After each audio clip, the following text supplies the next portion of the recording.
Hello everyone, welcome back to my channel. तो मैं आज के वीडियो में एक्सप्लेन करने वाली हूँ लव सिंड्रोम के एपिसोड 10 के पार्ट 2 को।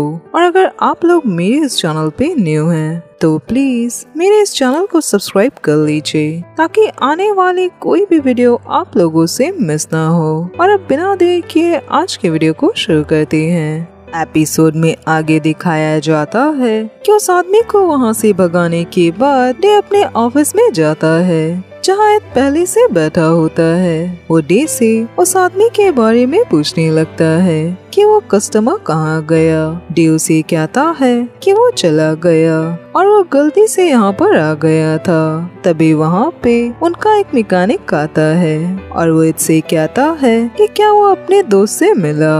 उसने उस लड़के का नाम तो नहीं पूछा पर उस लड़के ने कहा था कि उसे डे और इद से मिलना है और वो उन दोनों के घर पे भी गया था पर वो दोनों उसे वहाँ पर नहीं मिले। तो उसने उस लड़के को चॉनबुरी के वाटरफॉल के बारे में बता दिया कि डे और एड चॉनबुरी गए हैं। ये बात सुनकर डे बिल्कुल घबरा जाता है। वो उस मैकेनिक से पी का हुलिया पूछने लगता है। वो उसे पी के बारे में सारी डिटेल्स बताने लगता है कि वो जिस लड़के से मिला था क्या वो लड़का दिखने में ऐसा था। वो मैकेनिक उसे कहता है कि हाँ, तो क्या वो दोनों अपने उस दोस्त से मिले। उसकी इस बात को सुनकर डे निराश हो जाता है। वो उसे गुस्से में कहता है कि वो अपने मुंह पर थप्पड़ मारे और एड पे निराश हो चुका होता है पर वो डे को रोकता है और वो अपने मैकेनिक से नाराज होकर कहता है तो क्या उसने पी को सीधे वाटरफॉल तक पहुंचा दिया था।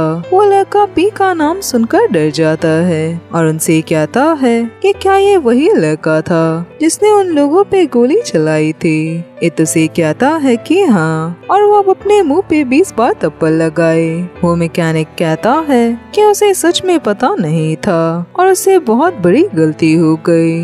वो अपने आप को 30 बार थप्पड़ लगाएगा। ये कहकर वो अपने मुंह पे थप्पड़ मारने लगता है और एड और डे काफी ज्यादा परेशान हो चुके होते हैं। आगे वो दोनों बाहर रेस्टोरेंट में खाने के लिए जाते हैं। एड डे से कहता है कि पता नहीं पी कहाँ होगा, क्या ऐसे बाहर खाने के लिए आना सही है। डे उसे कहता है कि अगर वो लोग उसे 1 साल तक ढूंढ नहीं पाए तो क्या इस वजह से वो अपनी लाइफ जीना नहीं चाहेंगे। और इतने ही तो उसे कहा था कि वो यहाँ पे आना चाहता है तो इसीलिए वो लोग यहाँ पे आ गए। इद को तो खुश होना चाहिए। ये कहकर वो इद को स्माइल करने को कहता है। इद उसकी बातें सुनकर स्माइल करने लगता है और वो डे से कहता है कि वो ज्यादा करके खाएगा और पी को उसकी खुशियाँ छीनने नहीं देगा। तभी डे को लगता है कि उसने वहाँ किसी को देखा। वो इससे वॉशरूम का बहाना करके उस लड़के के पीछे जाता है और वो समझ जाता है कि वो लड़का पी है। वो उसे आवाज लगाता है और उसे आकर बात करने को कहता है। पी निकल कर बाहर आता है और वो डे से कहता है कि डे के पास अब भी डॉग जैसे स्मेल करने की स्किल अच्छी है। डे उसे कहता है कि हाँ, पर क्या पी बदला। पी उसे कहता है कि ये बात वो इससे पूछे कि वो कितना ज्यादा बदल गया। पर पी ये बात तो भूल गया कि डे ने अपनी याददाश्त खो दी है। डे उसे कहता है कि पी पहले उसे ये बताए कि आखिर वो चाहता क्या है। पी उसे कहता है कि वो बस इद को मिस कर रहा है क्योंकि वो दोनों एक दूसरे से बातें किया करते थे। वो एक दूसरे के फ्रेंड्स हुआ करते थे। ये बात डे को याद नहीं। डे उसे कहता है कि पी जो ये सब कुछ कर रहा है उसे बदतमीजी कहते हैं। पी उसे कहता है कि उसने इद और डे के लिए बहुत सारी चीजें प्लान करके रखी है। उन सारी चीजों को वो सोच कर ही खुश हो रहा है। तो इसका मतलब उन सारी चीजों को असल में करना कितना ज्यादा मजेदार होगा। डे उसे कहता है तब वो करता क्यों नहीं, वो बस बातें ही कर सकता है। तभी डे के पास एड का कॉल आता है। पी डे से कहता है कि अगर वो डे की जगह होता तो वो इत के पास वापस चला जाता। ये कहकर वो वहाँ से चला जाता है।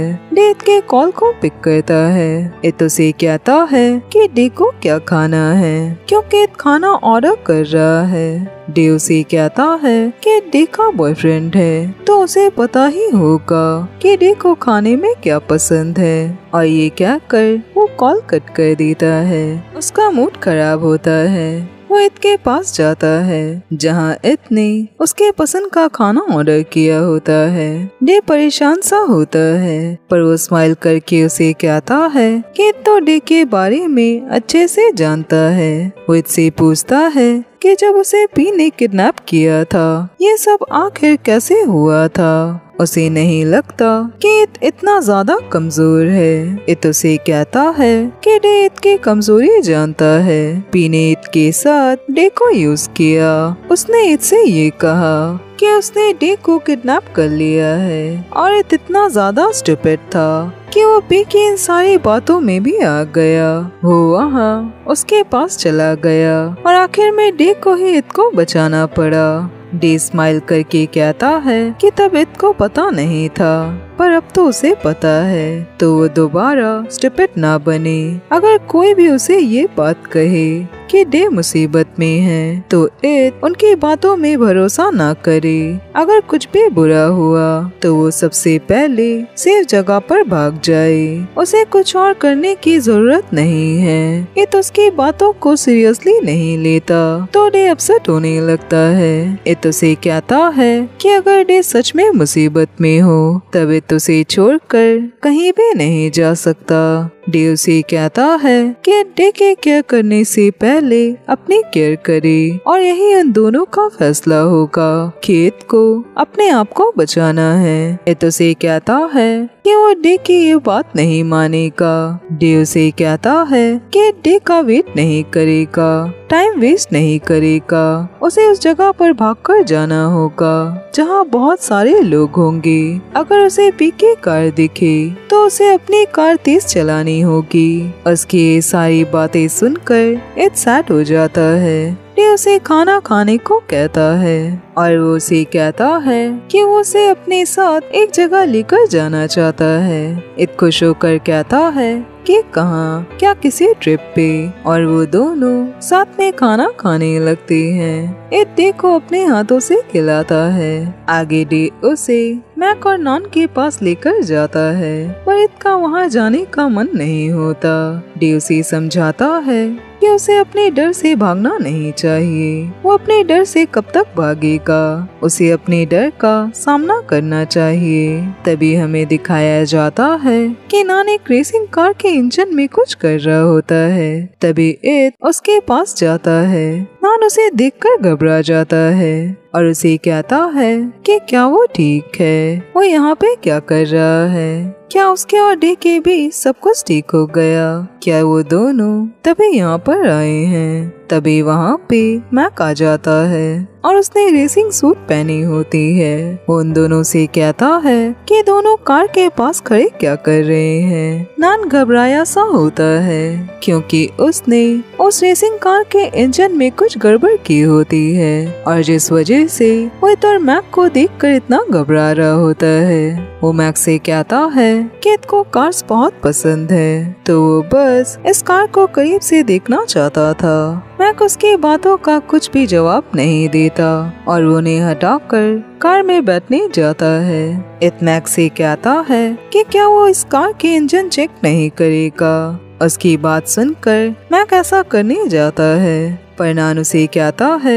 कि रेस का टाइम हो चुका है और अगर वो लेट हुआ तो वो ऐसे ही हार जाएगा। मैक उसे कहता है कि उसे आखिर हुआ क्या है। ये कहकर वो कार में बैठता है और वहाँ से चला जाता है। इत्नान से कहता है कि उसने उन्हें कहा था कि वो मैक को उसके घर जाने देगा। नान उसे कहता है कि उसने कहा था कि मैक अपने घर पे गया था, पर उसने इत से ये कभी भी नहीं कहा कि नान ने मैक को छोड़ दिया। इत उसे कहता है कि वो मैक से आखिर चाहता क्या है। नान उसे कहता है कि उसे बस ये रेस देखना है। उसने मैक से कहा है कि अगर वो रेस जीता तो उसे एक रिवॉर्ड मिलेगा, पर अगर वो ये रेस हार गया तो नान मैक को सजा देगा। ये कहकर वो स्माइल करने लगता है। एथ उसे कहता है कि उसने मैक के कार में क्या किया।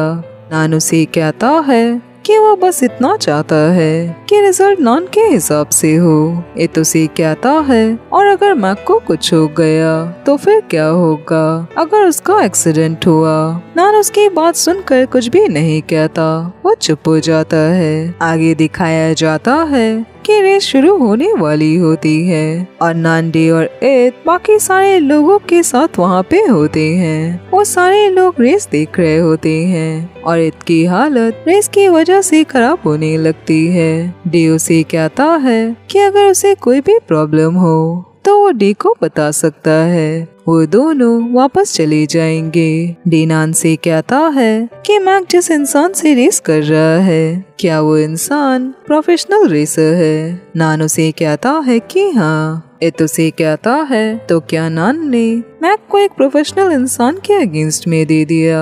नान उसकी बात सुनकर स्माइल करने लगता है। डे को ये सारी बातें सुनकर कुछ भी समझ नहीं आता कि आखिर क्या हुआ। एथ उसे कहता है कि वो ये सारी बात नान से पूछे कि उसने क्या किया, पर नान कंटिन्यू स्माइल कर रहा होता है और वो मैक की तरफ देख रहा होता है। तभी दिखाया जाता है कि रेस शुरू होती है। एथ बहुत घबराया सा होता है, उसकी हालत खराब होने लगती है तो डे उसका हाथ पकड़ लेता है, क्योंकि जैसा हम लोग जानते हैं कि डे के एक्सीडेंट की वजह से एथ तेज कार से बहुत ज्यादा डरता है। वहीं दिखाया जाता है कि मैक अपनी कार बहुत ही तेजी में चला रहा होता है, पर तभी अचानक से उसकी कार की स्पीड कम हो जाती है। वो बहुत बार ट्राई करता है पर उसकी कार तेज नहीं होती और जिससे मैक परेशान होने लगता है। पर ये सब देखकर नान बहुत ज्यादा खुश होने लगता है। मैक अपसेट हो जाता है क्योंकि वो ये बात समझ जाता है कि वो रेस हार गया। आगे दिखाया जाता है कि रेस खत्म होने के बाद डे और एथ वहाँ से जाने लगती हैं। डे एथ को कार चलाने के लिए कहता है, पर अभी ये सारी रेसिंग वगैरह देखकर एथ की हालत बहुत ज्यादा खराब होती है तो वो कार चलाने से मना करने लगता है और वो दोनों एक दूसरे को कार चलाने के लिए जिद करने लगती हैं। डे से कहता है जैसे डे कंचनापुरी से आते वक्त कार चला रहा था वो वैसे ही कार चलाएगा और एथ उसके साथ जैसे बैठा था उसे वैसे ही बैठना होगा, क्योंकि डे वैसे ही कार ड्राइव करेगा। एथ डे की बात मान जाता है पर डे अब भी एथ को छेड़ रहा होता है। आगे वो दोनों कार में बैठे होते हैं और दिखाया जाता है कि डे बहुत ही तेजी से कार ड्राइव कर रहा होता है और एथ कार में बहुत ही ज्यादा डर कर बैठा होता है। उसकी हालत खराब होने लगती है पर वो डे से कुछ भी नहीं बोल पाता, क्योंकि उसी ने डे को कहा था कि वो ड्राइव करे। एथ की हालत इतनी ज्यादा खराब हो जाती है कि वो बेहोश हो जाता है। डे का उसके तरफ ध्यान नहीं जाता। तभी थोड़ी देर में वो कार साइड में रुकता है क्योंकि उसके सर में दर्द होने लगती है और उसे 3 साल पहले की बातें याद आती है जब उसकी कार एथ के कार से टकराई थी। एथ डे के कार के पास जाकर उसे बाहर निकलने को कहने लगता है और डे अपनी कार से बाहर आता है और इसी दिन डे और एथ पहली बार मिले थे। एथ डे को डांटने लगता है कि क्या उसने एथ की कार नहीं देखी, वो अपनी कार बाहर निकाल रहा था। तभी उसने आकर उसकी कार ठोक दी, पर इसके बाद भी डे उससे बहुत ही अच्छे से बातें कर रहा होता है। उसे सॉरी कहता है कि उसने एथ के कार के साथ जो कुछ भी किया वो उसे संभाल लेगा, वो कहीं भी नहीं भागेगा। उसने कुछ दिन पहले ही ड्राइविंग सीखी है और वो एथ को बार बार सॉरी कहने लगता है जिससे एथ थोड़ा शांत होता है। वहीं प्रेजेंट में ये सब याद करके डे एथ को कहने लगता है कि क्या डे की कार से एथ की कार टकराई थी। एथ उसे कोई जवाब नहीं देता। तब डे का ध्यान ईद की तरफ जाता है और वो देखता है कि ईद बेहोश हो चुका है। वो ईद को ऐसे देखकर बहुत डर जाता है और वो उसे आवाजें लगाने लगता है। वो उसे हक करता है। वो बहुत ज्यादा डर जाता है क्योंकि दोनों मेन रोड पे होती हैं, तो उसे समझ नहीं आता कि वो अभी ईद को लेकर कहाँ पर जाएगा। वो बहुत ही प्यार से टाइटली उसे हक करता है और यहीं पे ये एपिसोड खत्म होता है। फ्रेंड्स, आज के लिए बस इतना ही और अब मैं मिलूंगी नेक्स्ट वीडियो में। तब तक अपना ख्याल रखिए।